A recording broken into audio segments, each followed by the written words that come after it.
everybody? Lord Tremendous here. Got another battle report here for you. 2,200 point game, which is game 3 of the Rock Wars GT 2014. As always, I, Lord Tremendous of the Warriors of Chaos, was versus the ringer list, Dwarves. His name is Jason Johnson, and this is the exact same guy that I ran into at the Shiloh GT in round 3, believe it or not. And he was playing Warriors of Chaos last time I ran into him. He's playing some Dwarves now.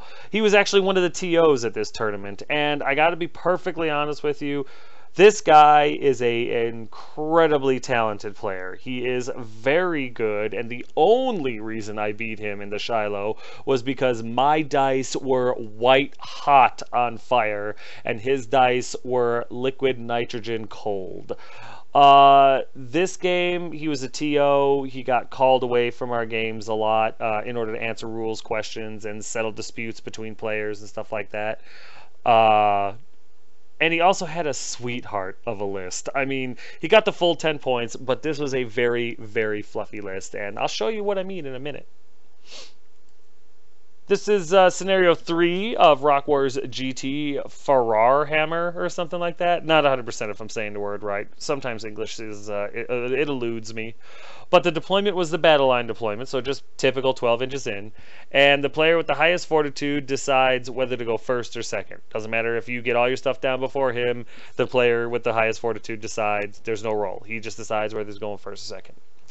The bonus victory point conditions in this one is plus 75 victory points for table corners controlled at the end of the game, and plus 200 victory points for killing the enemy general instead of the normal 100. So pretty much just a straight up beat the crap out of each other, try to kill a general. The victory conditions are slightly different. Well, actually, majorly different in this particular scenario. And I think that's kind of cool to break up the monotony and give people a chance to catch up if they had a bad few games or whatever. But if you get 0 to 100 victory points, it's a 5-5 draw. 101 to 205 victory points, it's a 6-4. 251 to 500 is a 7-3, 501 to 900 is 8-2, 901 to 1400 is 9-1, and 1401 victory points and up, you skunk your opponent with a 10 and a goose egg. So, you know, it really behooved you to do as well as you possibly could in this round, so that if you did make some mistakes in the first 2 games, you could recover them. I'm sitting at a whopping 4 victory or battle points right now. So at this point, I've come to the conclusion that, you know what, I'm still gonna play. I mean, obviously, I don't know how to quit, but and I'm having a really good time. But the plan was just try to win, but at the same time, have a good time. Enjoy it. Talk with your opponent. You know, whatever. You're not. Well, I made my peace with the fact that even if I massacred my next 3 opponents and got 30 more battle points, I'm at 34. Which means I am in no way, shape, or form capable of winning any kind of medal in this tournament. So now I'm just going to try to get my 3-2 goal and call it Miller time. You know, I'm going to have as much fun as humanly possible during this GT, and I'm going to let you know right now, spoiler alert, that's exactly what I did. I had so much fun at this tournament that I feel that even though I played like crap in my first 2 games, that it was totally worth it, and I cannot wait for the Rock Wars 2015. So there. Assemble the army! Here's my list, and yeah, I know. It's a Demon Prince, Lord Tremendous, Mark Zinch, Level 4 Wizard, Cast Armor, Charm Shield, Dragon Bane Gem, Other Tricks or Shards, Soul Feeder, Flame Breast, Scaled Skin, Laura Metal. Hero choices are by Exalted Hero, Lady Elizabeth, Mark Zinch, Halberd, Chaos Steed, BSB, Helm Many Eyes, Dawnstone, Poisonous Slime. And last but of course least is my Exalted Hero, Cast Tashfree, Mark Zinch, Demonic Mount, Halberd, Shield, Talisman of Preservation, Third Eye Zinch.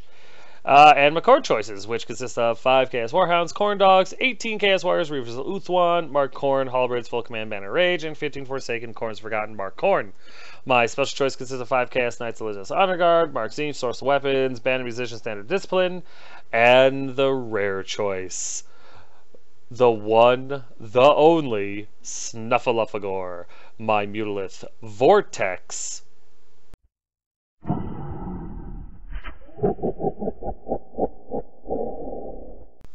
Gotta love the beast. Hope you guys don't mind the speeded up, you know, summary of my army list, but you've seen it so many times. If you don't have it memorized by now, you're just not paying attention. And here's my opponent's list. And I mean, guys, this is no insult to my opponent at all. I mean, at all. I have nothing but respect for this guy. But this is a sweetheart of a list. I mean, at a GT, if you run into a list like this, you should literally walk over and mouth kiss your opponent because they are doing you a solid. His general was a Rune Lord, not a Dwarf Lord, a Rune Lord. He had the Rune of Might ×2, the Master Rune of Gromrel, and a Rune of Spellbreaking. That's it. His hero choices were a Thane BSB with the Master Rune of Grungi and Strola's Rune. And his core choices were 30 Dwarf Warriors with full command, 25 Longbeards with full command, and the Strola's Rune. His special choices were a unit of 20 Ironbreakers with full command, Strola's Rune, and the Rune of Sanctuary, and 10 Miners with a Musician. He also had a cannon that had no runes on it, and a Gyrocopter. His rare choice was 10 Iron Drakes with Musician Banner, 5 Rangers, and an Organ Gun. I swear, I should have brought this guy flowers. I did offer to buy him beer, but he was drinking for free that night, so it was kind of pointless. And, like, we remembered each other. He's a real good guy. He remembered our previous game, and we had a lot of fun. We talked a lot of trash to each other. It was so much fun. If you don't talk trash with your buddies during these games, you are missing out on at least 15% of the fun. Learn to talk trash. Learn that it's just fun and it doesn't really mean anything, and do it. Oh, it's so much fun. And this guy was a blast. He's really good at trash talk. Here's deployment. And for the most part, I mean, I saw what the list was. I didn't know, you know, when he put down his war machines, he was like, and they have no runes.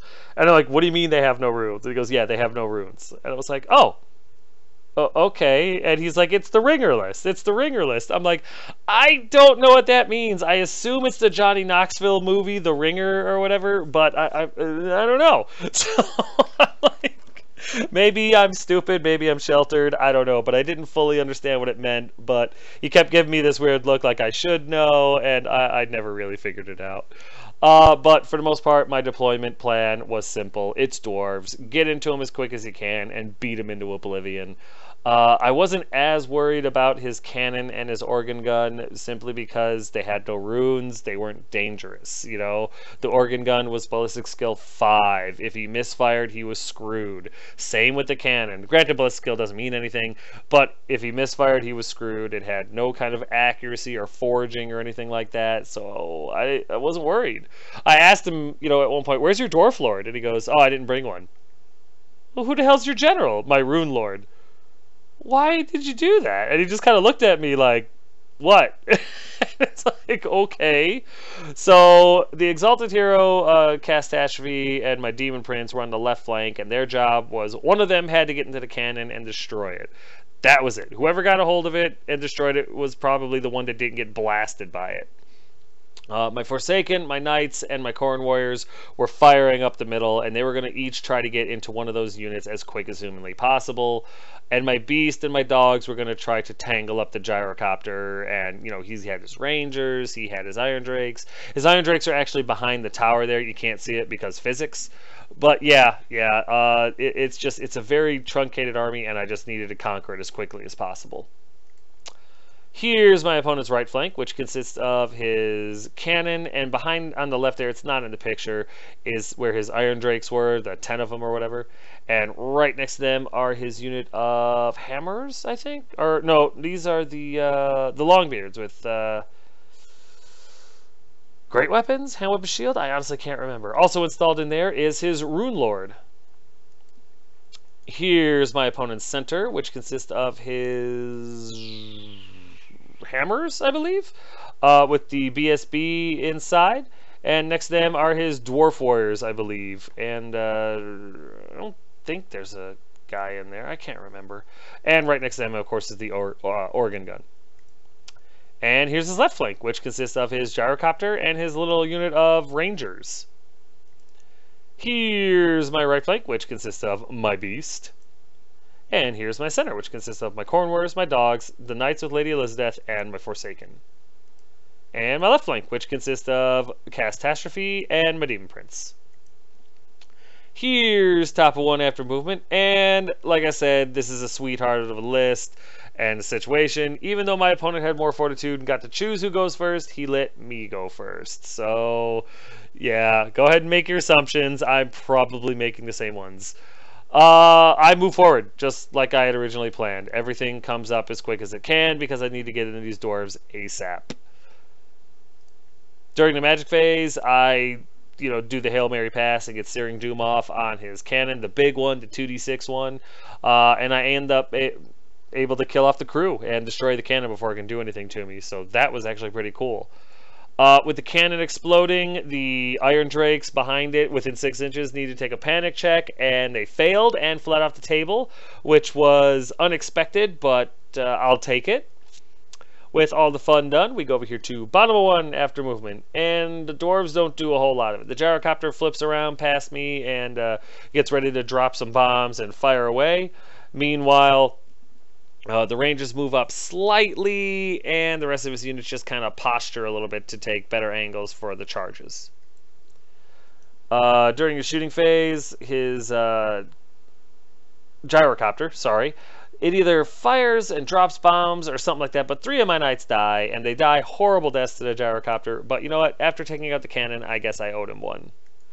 Nothing else happens that turn, so we go here to top of 2 after movement, and really there's just some failed charges. The Forsaken try to charge the BSB's unit and fail. My Demon Prince tries to charge the unit of Longbeards and fails. Catastrophe runs up to give the Longbeards something else to charge.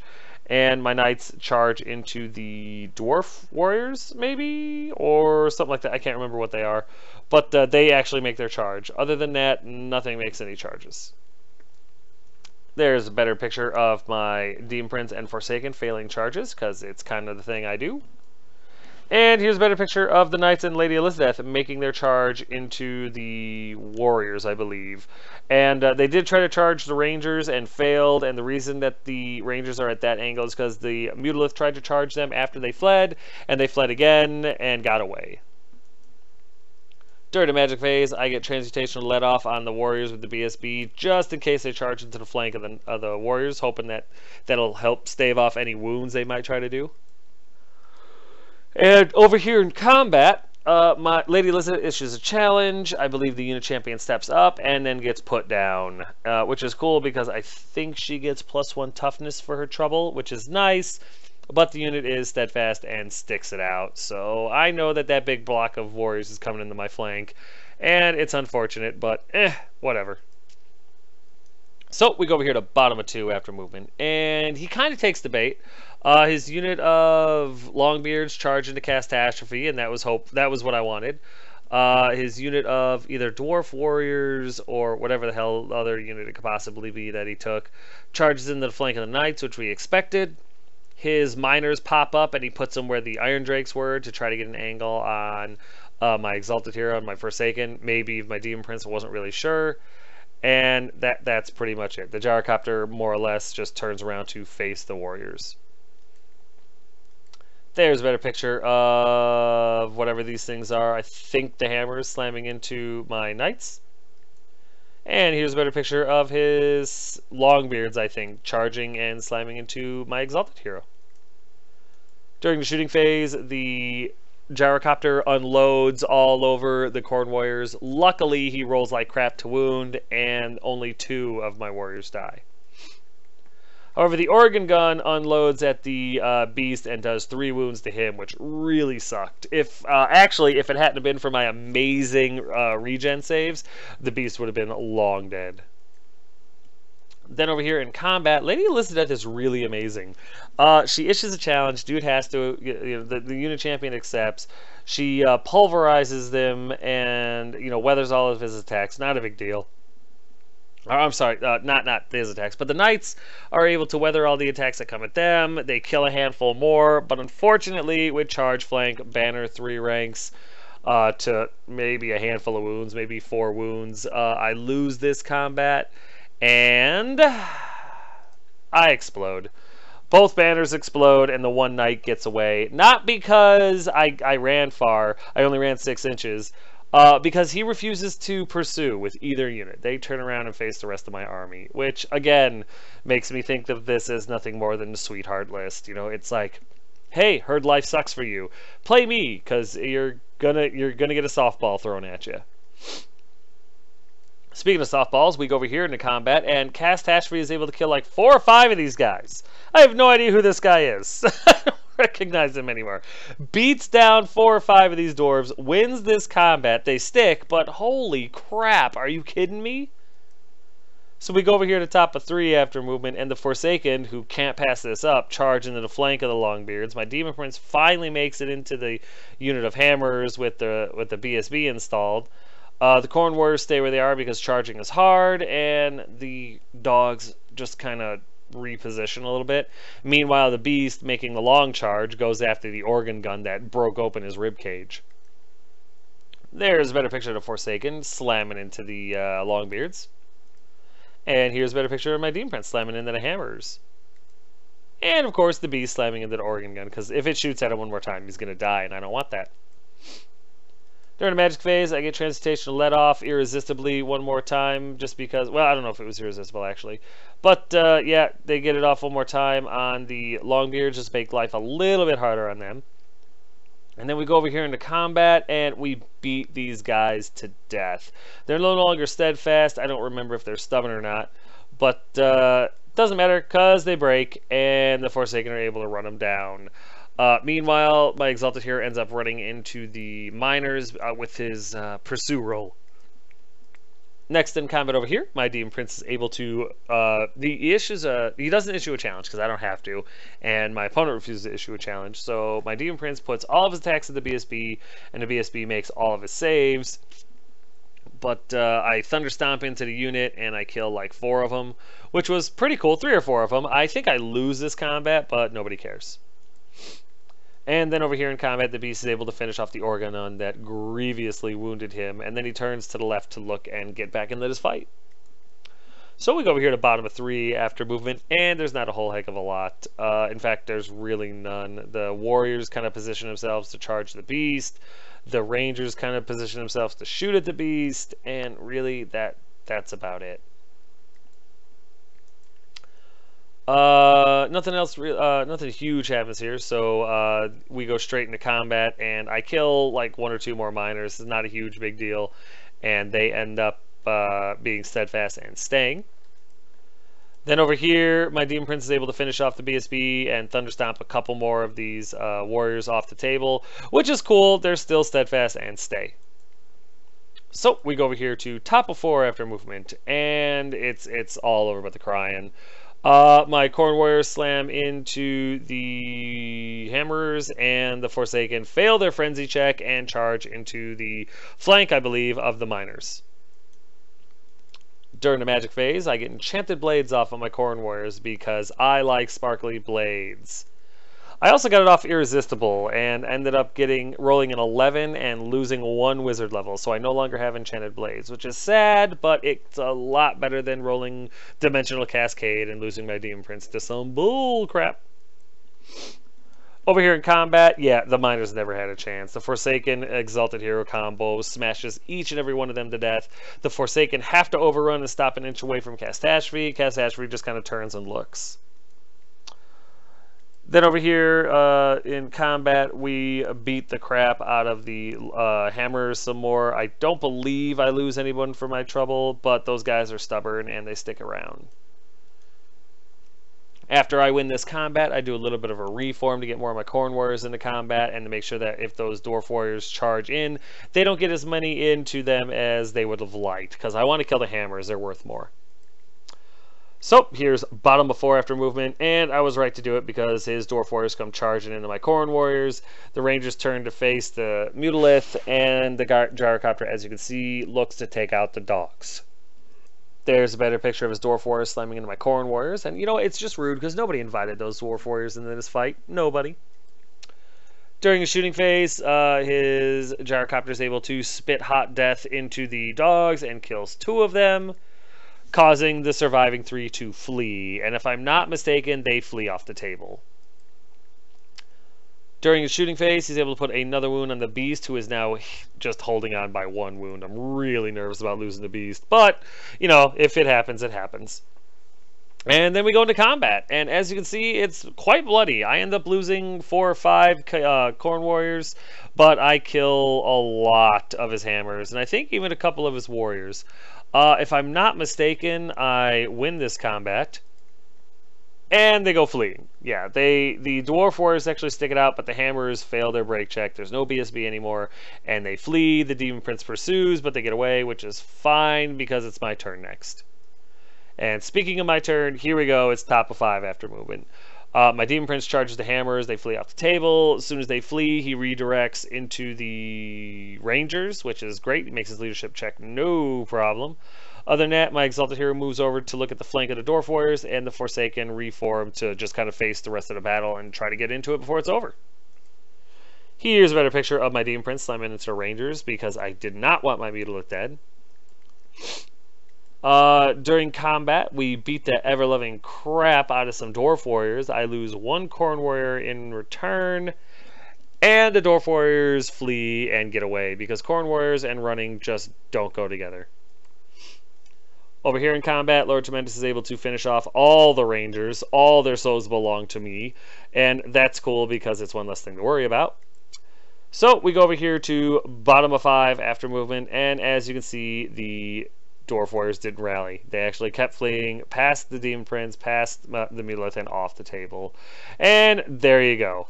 There's the end of the game. Kind of anticlimactic, but I gotta be honest with you, I mean, this guy is awesome. I know he's a talented player. I know he's a very strong and talented player, but this list just didn't show it. I think it was a sweetheart list. I think it was the TO, you know, since he's a TO and he can't win anything anyway.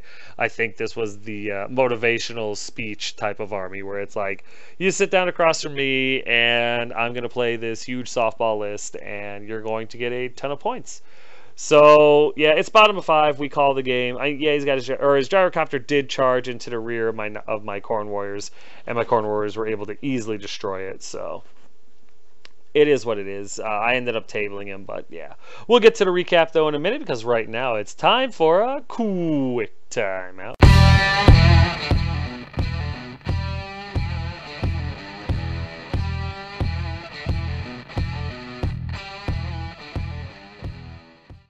Banners, banners, banners. Get you some banners. Look at the banners. You are never going to be able to get better banners than this. There is no company, there is no talent scout, there is no entity on the planet that's going to get you banners better than this. Custom banners for your custom army.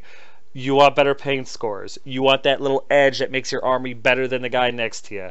Sick of running, you know, going to tournaments and getting that paint score that's just a few points lower than the guy that literally sneezes on his army. And you can't figure out why? Get these banners and make your army really pop, really stand out. Send this guy an email, tell him what you want, and get yourself some banners. It's totally worth it.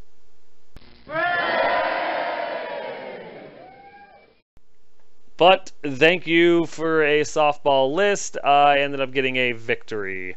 I got 2,550 victory points out of him. He got 647 out of me. I won 10 all. I ended up losing Elizabeth, the Knights, the and the Warhounds. My opponent lost everything, which was kind of nice. You know, it was nice to get a win, but honestly, I was just thrilled to be able to be playing against this guy again because it was just entirely too much fun. We talked so much trash. It was great. He played, like I said 100 times during this battle report, he played a sweetheart of a list. No runes on the war machines, no killy dwarf lord, no, you know, very small units, very soft list.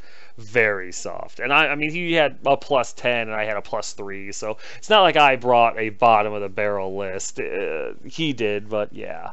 Yeah, I hope to run into him at the Shiloh again or something like that and really get a game in where he's you know, pedal to the metal, balls to the wall, ready, you know, gunning for everybody that he faces again, and just so everyone can see, you know, just how good this guy really is.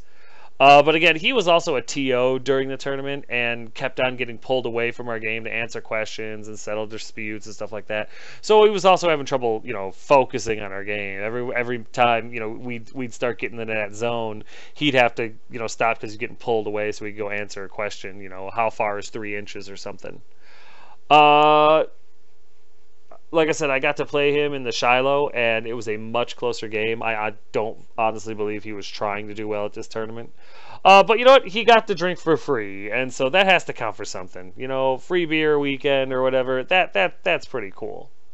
But like I said before, it was really good to run into this guy again. I always love running into people that I've met before, just as much as I enjoy, meeting new people that just either enjoy the battle reports like the army or, hey, we share a common interest. So, that's awesome.